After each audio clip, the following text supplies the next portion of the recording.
بیانات ہیں جو امریکی ملٹری ڈاکٹرائن کی طرف اشارہ کیا جا رہا ہے اور ایران کا اس کو اندازہ نہیں ہے یا انداز مس کیلکولیٹ کر رہا ہے. اس کو آپ پھر کیسے دیکھ رہے ہیں یہ جو اب اس وقت ریسنٹ تھریٹس شروع ہوئی ہیں؟ تو ریسنٹ تھریٹ شروع ہوئی ہیں کیونکہ اسرائیلیوں نے ان کو دکھایا ہے ٹرمپ کو کوئی خفیہ پلان کہ اس کو آپ کو اسیسینیٹ کرنے کی کوشش کریں گے. تو اس سے ٹرمپ صاحب کی ایگو اتنی بڑی ہوتی ہے کہ ایک دم سے وہ یہ رکھ گئے ہیں کہ اچھا یہ کریں گے تو میں بھی ان کے بہت ماروں گا آگے سے. سو اس کو میں پوائنٹ فرام سے اس کو اگنور کیا جائے کہ امریکہ کی ڈاکٹرن چینج نہیں ہو رہی ہے. ڈاکٹرن چینج کرنے کے لیے you need lords of alignment of many parts of military Congress. This is style of Donald Trump. Everybody has come to realize کہ اسٹائل ایسے ہے, دھمکیاں دیتا ہے, بڑکیں بھی مارتا ہے, لیکن at the end of the day اتنی بڑی بات نہیں کرتا. تو میرے خیال میں جیسے Europeans have figured him out, تو اب وہ یہ رکھتے نہیں ہیں جبکہ وہ بڑی باتیں کرتے ہیں, الٹی سیدھی باتیں کرتے ہیں ٹرمپ صاحب, تو یورپ اپنے چینج آف پلان نہیں کرتے. ہم بھی used to ہو جائیں گے. This is the new normal I'm talking about. بالکل صحیح. اچھا سر, آپ نے ہرمز میں اگر محدود فوجی جھڑپ جس طرح ہم نے دیکھی یا کمرشل جہازوں پر حملے کا سلسلہ شروع ہوتا ہے جو کہ کہا جا رہا ہے کہ یہ ایران کی طرف سے شاید مس کیلکولیٹ یا ان کو انفارمیشن غلط تھی اینڈ آل دیٹ, تو کیا امریکی بحری طاقت آپ کو لگتا ہے فوری طور پر صورتحال پہ قابو پائے گی یا ایران کی طرف ایسیمیٹریکل نیول اسٹریٹجی عالمی توانائی سپلائی کو شدید متاثر بھی کر سکتی ہے؟ یہ دو چیزوں پہ کیسے آپ پھر دیکھتے ہیں؟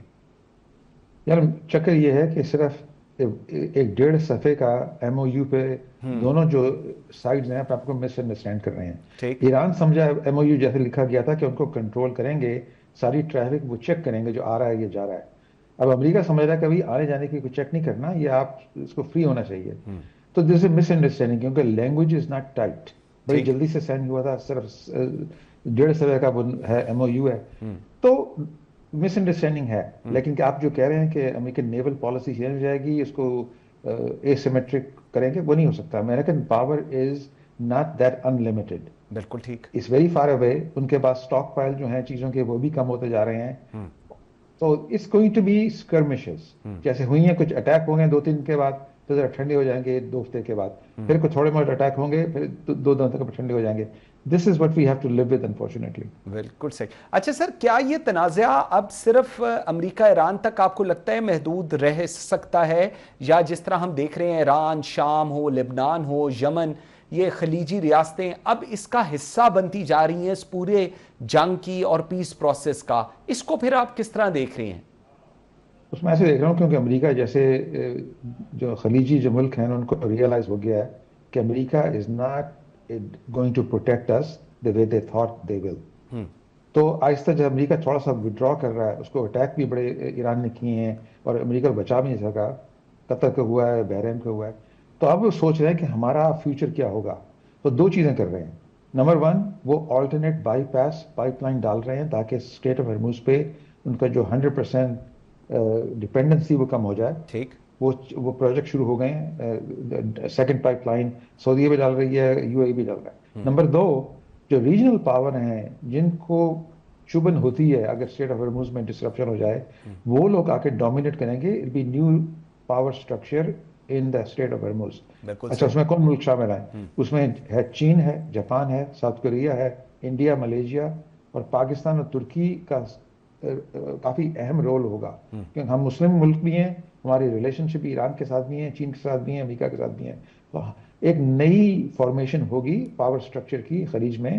امریکہ کا رول ہوگا لیکن کم ہوگا, ان باقی ملک زیادہ رول پیدا کریں گے اس میں. بالکل صحیح سر. اور اگر میں قطر اور عمان جو ایک بار پھر ہم دیکھ رہے ہیں بیک چینل ڈپلومیسی میں سرگرم ہے, ماضی میں آپ کو یاد ہوگا یہی ممالک کئی اہم پیش رفت کے ذریعہ بنے, کیا اس بار بھی آپ کو لگتا ہے کہ ان کی سفارتکاری کسی قابل عمل معاہدے تک پہنچا سکے گی پوری صورتحال کو؟ جی پہنچا سکے گی, کیونکہ یہ ملکوں کے پاس ایکسیس ہے. وائٹ ہاؤس میں کس کو ایکسیس ہے, کس کی بات سنتے ہیں؟ ٹھیک. تو بیکاز قطر نے جو جہاز دیا تھا, آنا جانا ہے, بزنس ڈیلنگ بھی ہے ٹرمپ کے ساتھ, they have access. Pakistan gained access out of nowhere last 1-2 سال میں.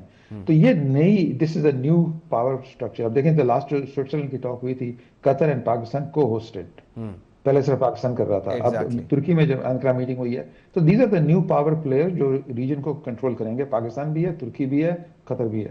بالکل صحیح. ابھی آپ کہہ رہے تھے رشیا کی, میں وہی ذرا بات کرنا چاہ رہا تھا, رشیا ہو, چائنا ہو, یورپین ممالک ہوں, خلیجی ریاستیں ہوں, سفارتی حل کی حمایت کی طرف سارے لگے ہوئے ہیں.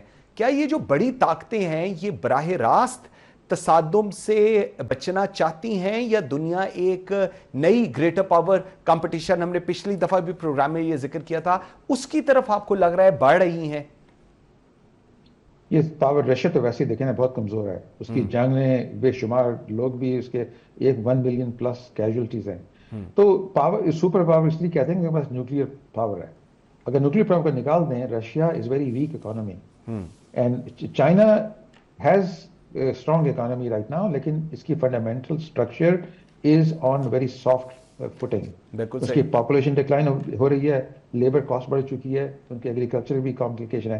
سو آپ کی جو بات ہے کہ will be new dominance, new power structure, answer is not really. What will the new world order is? Regional superpowers instead of world superpowers. Even US کی جو بات کر رہے ہیں, US is focused on Western Hemisphere. تبھی وہ green land کی بات کرتے ہیں, تبھی وینیزویلا کی اور کیوبا کی بات کرتے ہیں. Their first priority is کہ Western Hemisphere کو protect کیا جائے. China wants to protect the region of South China Sea اور خلیج. Europe will focus on Mediterranean. So there will be 4 or 5 regional powers. That's the new world order. بالکل ٹھیک ہے. Professor نعیم ظفر صاحب, thank you very مچ, بہت شکریہ آپ کے ٹائم دینے کا. ناظرین, اسی صورتحال پہ بات کرنے کے لیے مجھے جوائن کیا ہے all the way from D C Aiza Irfan صاحبہ نے, انٹرنیشنل ریلیشنز کی ایکسپرٹ ہیں. عائزہ صاحبہ, بہت شکریہ آپ کے بھی ٹائم دینے کا. فرمائیے گا, پاکستان, قطر, ترکیہ, مصر اور سعودی عرب کی جانب سے امریکہ اور ایران کے درمیان بیک ڈور سفارتکاری کے اطلاعات سامنے آ رہی ہیں. آپ کے نزدیک کیا پاکستان کے پاس اتنی سفارتی گنجائش موجود ہے کہ وہ دونوں ممالک کے درمیان اعتماد سازی میں کوئی مؤثر کردار ادا کر سکے اس پوری صورتحال میں جو اس وقت اگنائٹ ہوئی ہے؟ جی thank you very much for having me Qazi صاحب. اس وقت جو صورتحال ہے اس میں بظاہر پاکستان کا کوئی بہت کلیدی کردار نظر نہیں آ رہا, لیکن پھر بھی دیکھیے جس طرح کی ایکسٹریم ایجز پہ یہ دونوں فریقین ہیں, یو ایس اے اور ایران, اس میں نظر یہی آتا ہے کہ انہیں کوئی ایک ایسا شخص چاہیے جو دونوں جانب اندر کی بات, پیغامات, اصل بات پہنچا سکے. جیسے ہوتا ہے نا کہ دو لوگوں میں جھگڑا ہو جائے تو ایک دوست ایسا ہوتا ہے جو جاتا ہے ایک کے پاس اور کہتا ہے یار تم انڈرسٹینڈ کرو, اس کے یہ مسئلے ہیں, دوسرا جاتا ہے. تو پاکستان شاید اس جگہ پہ بیک ڈور میں کوئی کردار ادا کر سکے, لیکن بظاہر اس وقت قطر اور عمان جو ہے وہ زیادہ واضح طور پہ نظر آ رہے ہیں.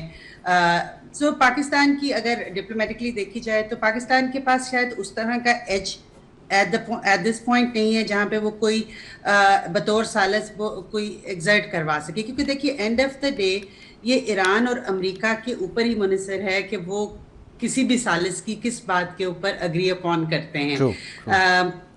اکنامکلی اور جو دوسری سچویشن اس میں قطر اور عمان بظاہر ایک بہتر پوزیشن میں نظر آتے ہیں, لیکن بہرحال پاکستان کا جو پچھلے 2-3 مہینے میں کردار رہا ہے اس سے تو یہ نظر آتا ہے کہ شاید بیک ڈور پاکستان جو ہے وہ کچھ حد تک کام آ سکے. عائزہ صاحب, ایک اور چیز فرمائیے گا, بلومبرگ کے مطابق تقریباً 6 کروڑ 30 لاکھ بیرل ایرانی تیل سمندر میں موجود ہے, جبکہ امریکہ ایران کو تیل برآمدات کو مزید محدود کرنے کی کوشش کر رہا ہے.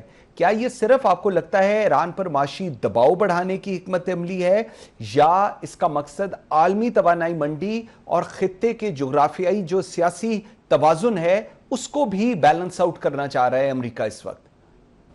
دیکھیے, امریکہ کے لیے ایران کا تیل اتنا بڑا ایشو نہیں ہے.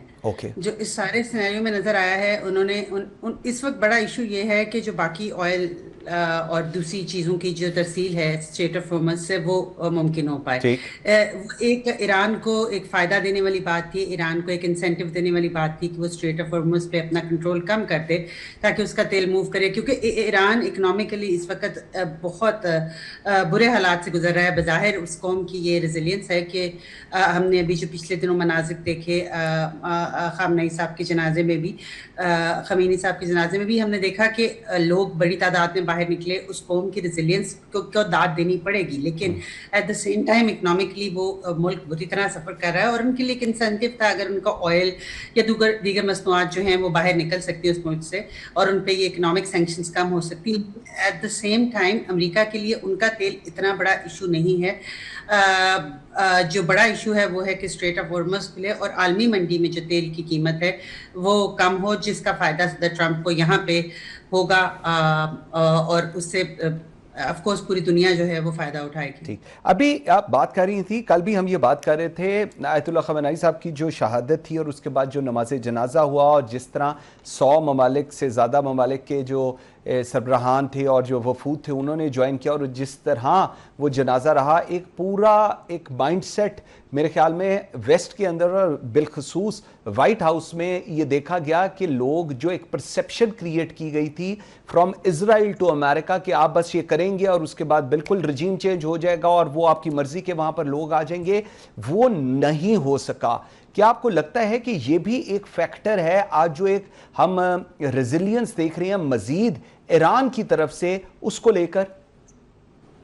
اچھا, اس کے اندر ایک دلچسپ چیز جو میں نے یہاں پہ محسوس کی اور میڈیا میں بھی, اور جو حالیہ ایسکلیشن ہوئی ہے پچھلے 5-6 دن میں, اس کے بعد سے ایک طرح سے ایران کے خلاف بات کرنے والے, کیونکہ جب سے یہ معاملہ شروع ہوا ہے اس میں ہم نے یہی دیکھا کہ ویسٹ کا میڈیا ہو, اس علاقے کا میڈیا ہو, سب لوگ یہ کہتے تھے کہ ایرانی جو ہیں ان کو ایک طرح سے وکٹم پارٹی دیکھا جا رہا تھا. لیکن اس ایسکلیشن کے بعد ایک بہت زیادہ چیز جو آئی وہ یہ آئی کہ ایران جو ہے اس نے ایسکلیشن سٹارٹ کی, اس نے اٹیک کیا ٹینکرز کے اوپر اس دفعہ.